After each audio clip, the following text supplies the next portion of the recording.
Je voudrais que l'église entière se lève, s'il vous plaît. Hein, on va prier tous ensemble.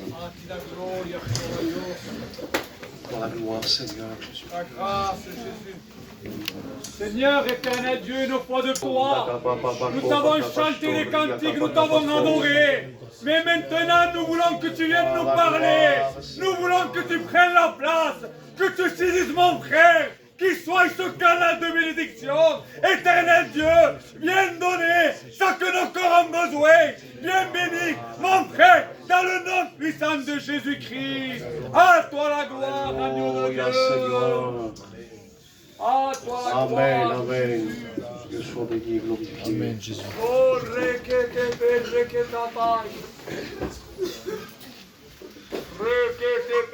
Que Dieu soit béni. Amen. Glorifie, Dieu sait. Prends toute la place. On va se laisser conduire. Hein. Au nom de Jésus. J'ai écouté un peu les témoignages. Et la sœur Kichou a dit, donne-lui ton cœur. Et je crois qu'il serait temps ce soir que tu lui donnes ton cœur. Amen. Il y a trop longtemps que tu viens et que tu donnes rien. Tu es bien installé. Tu as fait de ce local ton habitation presque. Il te manque plus qu'un matelas pour dormir ici. Il n'y a rien qui s'est passé encore dans ta vie. Et ce n'est pas ce que Dieu veut pour toi. Ce que Dieu veut, il veut rentrer dans ta vie. Amen, amen. Assez de visitations aussi. Oui, papa. Parce qu'on s'habitue beaucoup. Lorsqu'on part avec les personnes, on dit comment tu as trouvé la réunion? J'ai été visité ce soir. J'ai ressenti des frissons. Je ne sais pas. Mais Dieu ne veut pas ça non plus. Il y avait une femme dans l'Ancien Testament, une femme de Sunem, qui a vu un homme de Dieu passer, qui s'appelait Élisée. Chaque fois qu'elle le voyait, elle disait certainement cet homme est un homme de Dieu, un saint homme de Dieu. Et elle invitait à manger. C'était un peu la visitation, ça. Mais un jour, elle en a eu assez. Elle en voulu plus. Il serait temps que tu désires plus ce soir. Amen, amen. Elle en avait assez simplement de venir à la réunion, de repartir, revenir à la réunion et repartir. Être visitée un peu. Et tout s'arrêter là. Mais un jour, elle a dit, on va faire une chambre. Il va venir habiter chez nous. Et je crois que c'est ce que Dieu veut. Dieu veut venir habiter dans ta vie. Il y a un moment qu'il veut venir habiter chez toi. Mais il y a très longtemps que tu le mets dehors. Je ne sais pas si tu t'imagines ce soir si lui, il réagirait pareil que toi. Peut-être que ce soir, maintenant, tu es vrai, tu dis, maintenant je veux de Jésus. Imaginez que si lui, il serait comme nous. Il te dirait, jusqu'à maintenant, tu n'as pas voulu de moi. Et maintenant, tu voudrais que je vienne habiter chez toi. Mais Dieu n'est pas comme ça. Amen, amen. Il a dit, je ne mettrai pas dehors celui qui vient à moi. Quoi que tu aies fait, qui que tu sois, quel que soit le péché le plus laid, le plus vilain, le plus sale que tu as pu pratiquer ou que tu pratiques encore, le Seigneur t'aime. Et il te dit, si tu viens à moi, moi, je ne te mettrai pas dehors. Il y a un texte que j'ai aimé, je l'ai souligné autrefois. C'était les pharisiens qui parlaient de Jésus et ils disaient cela. Cet homme, en parlant de lui, accueille les gens de mauvaise vie et il mange avec eux. Le Seigneur, il t'invite ce soir. Il t'appelle. Mais entre manger avec toi, il veut premièrement se réconcilier avec toi. Il veut que tu te réconcilies avec lui. Parce que tu es en désaccord avec Dieu. Tu as un problème avec le ciel. Écoutez là, ce que David va dire. Hein. J'ai péché contre toi seul. Et j'ai fait ce qui est mal à tes yeux. Tu peux être en paix avec tout le monde, Mais cependant, tu es en guerre contre Dieu. Parce que le mot péché veut dire guerre, rébellion. Donc si tu n'as pas encore Jésus, tu n'as pas fait la paix avec lui, tu es dans un état de guerre et de rébellion contre lui.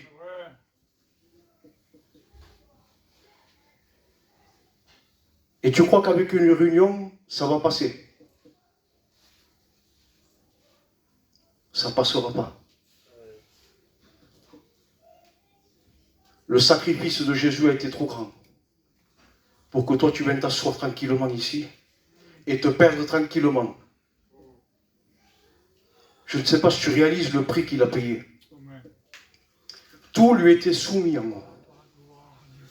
Tout l'adorait en moi. Et il a pris un corps semblable au nôtre. Il est venu s'humilier. S'humilier jusqu'à la mort de la croix, la Bible dira. Pour qui? Pour toi et pour moi.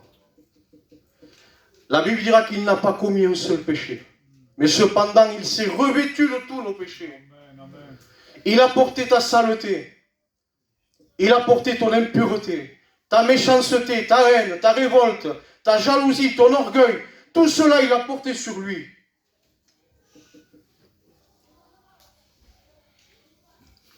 Et toi, tu te priverais encore de venir ce soir? Il n'y a rien qui peut t'empêcher de venir à lui. Il n'y a aucun démon qui peut t'empêcher de venir à lui. Ils ont été vaincus par le sang de l'agneau. Ils ont été dépouillés sur le bois de la croix. Il n'y a aucun péché parce qu'il a vaincu tout le péché aussi. Donc s'il n'y a rien qui peut t'empêcher, qui peut t'empêcher alors? Toi-même.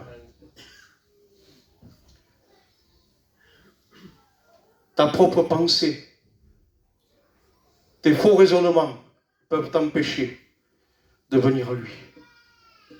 Et le Seigneur ce soir, il te dit, ne reste plus à l'écart. Ne vis plus loin de moi. Tu es malheureux et malheureuse sans moi. Un jour, un homme riche est venu. Il manquait de rien. Mais il y avait quelque chose qui s'interrogeait au-dedans de lui. Et il va poser cette question à Jésus. Bon maître, que faut-il que je fasse pour hériter la vie éternelle? Il voulait essayer par le moyen des œuvres, lui. Mais la Bible dira que par les œuvres, nul ne sera justifié. Nul ne sera pardonné. Tu peux te mettre à genoux, tu peux crier, tu peux faire tout ce que tu veux. Tu ne seras pas sauvé par tes œuvres à toi. Il n'y a qu'une seule œuvre qui peut te sauver si tu l'acceptes ce soir. C'est l'œuvre de la croix. Amen. La Bible dira que la prédication de la croix est une folie pour celui qui périt.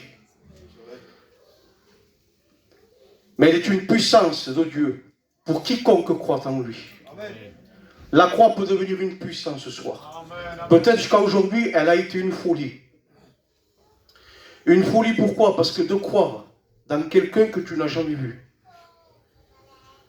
De croire dans quelqu'un qui est mort il y a plus de 2000 ans. Et Dieu te demande de mettre foi en cela. La Bible dira que la folie de Dieu est plus sage que les hommes. Et il a plu de sauver quiconque croit par la prédication. Il y a 3 catégories de personnes. Il y a celui qui ne croit pas, et Dieu te laisse libre, de croire ou de ne pas croire, comme a été chanté le cantique.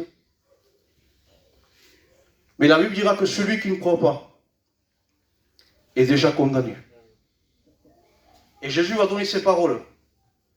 Si vous ne croyez pas dans ce que je suis, vous mourirez dans vos péchés. Voilà pour celui qui ne croit pas ce soir. Puis après, il y a celui qui croit, mais qui veut s'en sortir par ses propres moyens. Et tu crois en Dieu, mais tu crois que tu vas t'en sortir avec un foulard sur la tête, par exemple. Ou parce que tu lis un passage ou un calendrier chez toi. Tu ne t'en sortiras pas non plus. Et la Bible dira aussi qu'il y a celui qui croit. Celui qui croit, il a le Fils, la Bible dit. Celui qui croira, il sera sauvé. Amen. Dieu veut que tu croies ce soir. Amen. Dieu ne veut pas remplir ta tête. il veut remplir ton cœur. Amen, amen. Et la part que tu as ce soir, c'est de lui donner ton cœur. Donc je voudrais te montrer un peu comment il est ton cœur. Jérémie va parler, il va dire, mais qui peut connaître le cœur? Et Dieu va répondre, il dit, moi je le connais.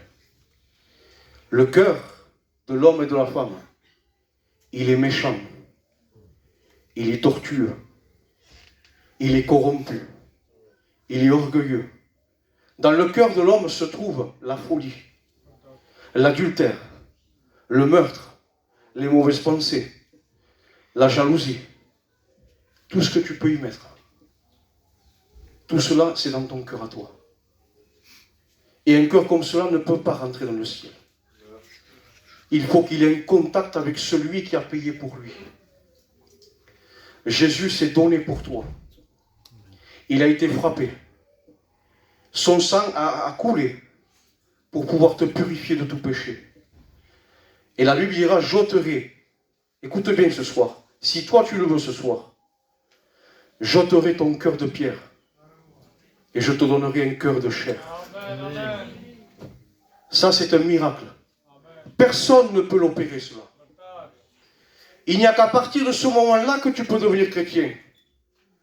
Il n'y a qu'à partir de ce moment-là que tu peux être sauvé. Lorsque Dieu opère en toi ce miracle, il arrache ce cœur de pierre, ce cœur méchant, ce cœur orgueilleux, ce cœur tortueux, il l'arrache, il te donne un cœur de chair, capable de l'aimer, capable de marcher avec lui.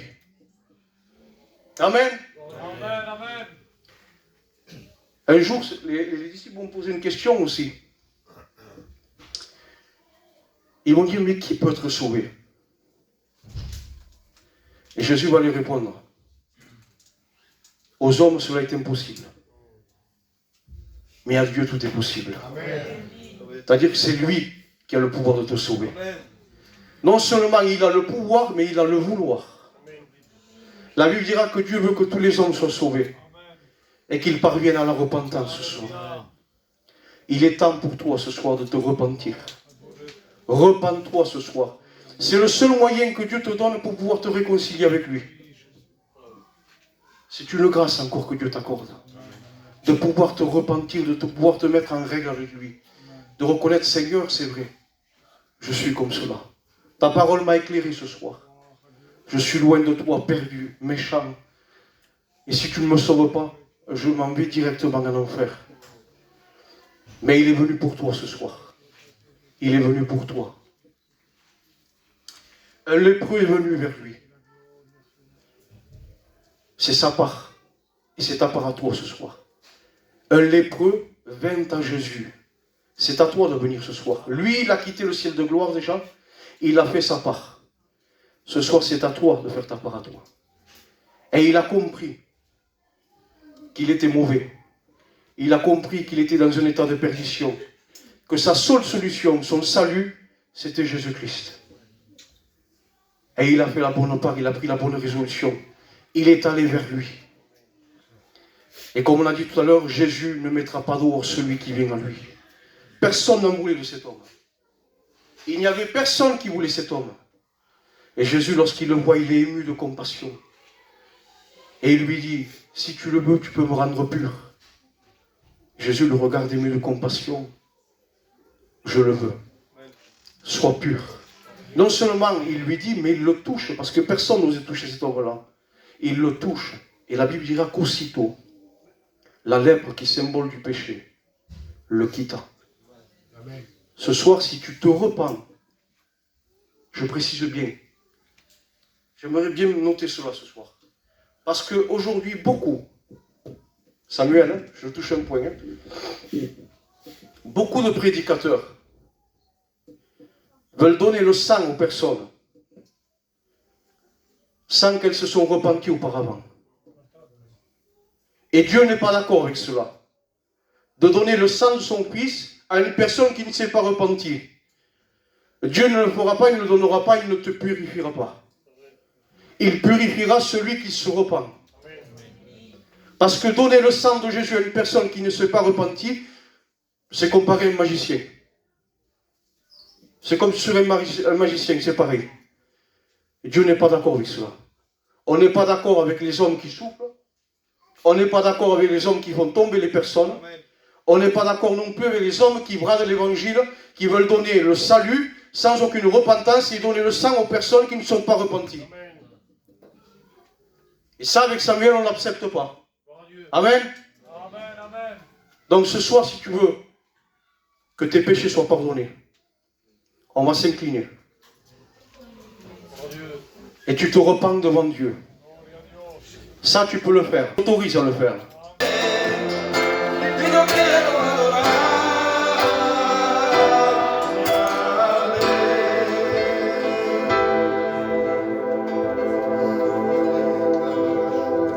Ta présence est là, Seigneur. Tu es vivant, Papa, Seigneur. Merci, Seigneur. Tu commences à parler avec Dieu. Tu dis, Seigneur, tu vois la misère de ma vie. Tu vois le besoin, Seigneur.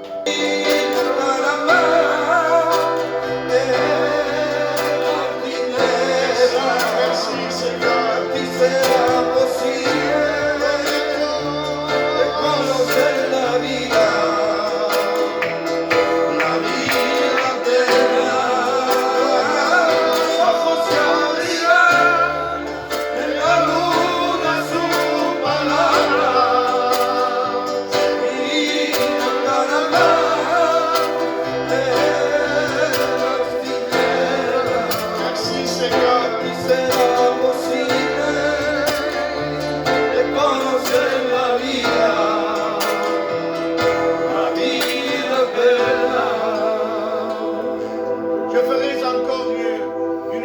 Appel.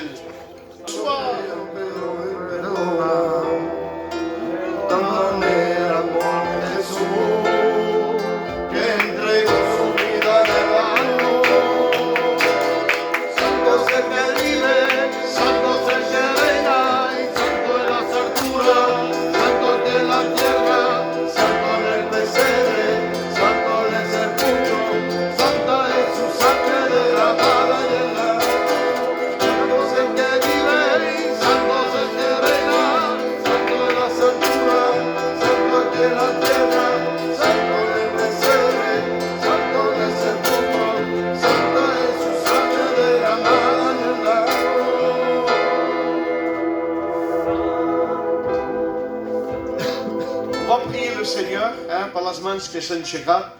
Va demanar al Mario, s'il veut bien prier.